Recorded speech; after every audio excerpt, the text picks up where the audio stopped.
3 areas of your life that you should have boundaries in. There is an endless amount of things in your life where you could set boundaries. It could be as simple as lending people things or as large as your physical space.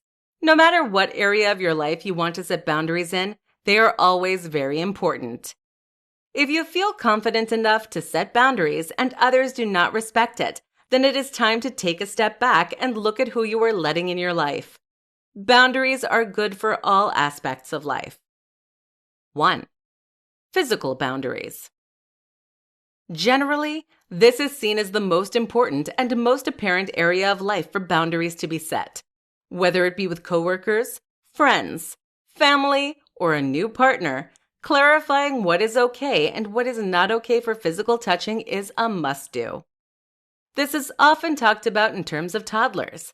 Some parents make their toddlers hug all of their relatives, but that is teaching children that it is okay to hug someone even if they don't want to.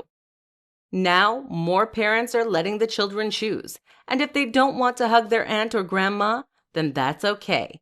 It's their choice. This is a very basic way of teaching what boundaries are and how they are okay. However, if you are an adult, boundaries can go much further and be much more difficult to set. You should never feel like you have to let someone touch you, or you have to do this or that with someone. You are in charge of your body, and you should control who can touch you. 2. Emotional boundaries. With an ever-growing look into the mental health of people, emotions and someone's emotional state has become so important. Even if you have no known mental illnesses, making sure that you have emotional boundaries can help you greatly in the long run. One way to set emotional boundaries is by deciding how much you will share about your private life.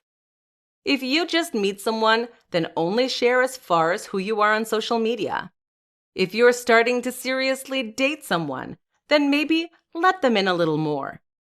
Things like this will make sure your emotions do not get damaged by others who know about your life. Remember, though, you are only responsible for your own emotions. If someone else reacts badly to you not sharing a lot, then that is their problem. Walk away from the situation and keep your emotions healthy. 3. Time boundaries.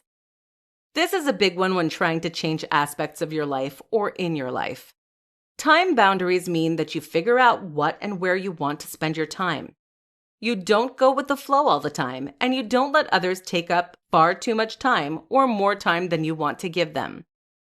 If you have friends that generally lead you to make bad decisions, yet you still want them in your life, then maybe you only hang out with them for a half hour at most. Or maybe you have a toxic parent that you can't go no contact with, so you only see them on holidays and talk to them on the phone once a month. There are plenty of ways to create time boundaries. Creating these types of boundaries could free up a lot of time to do something that inspires you or excites you. Maybe you now have time to learn yoga or do that painting class or go on more dates. If you're able to benefit in any way, then it was a good boundary to set.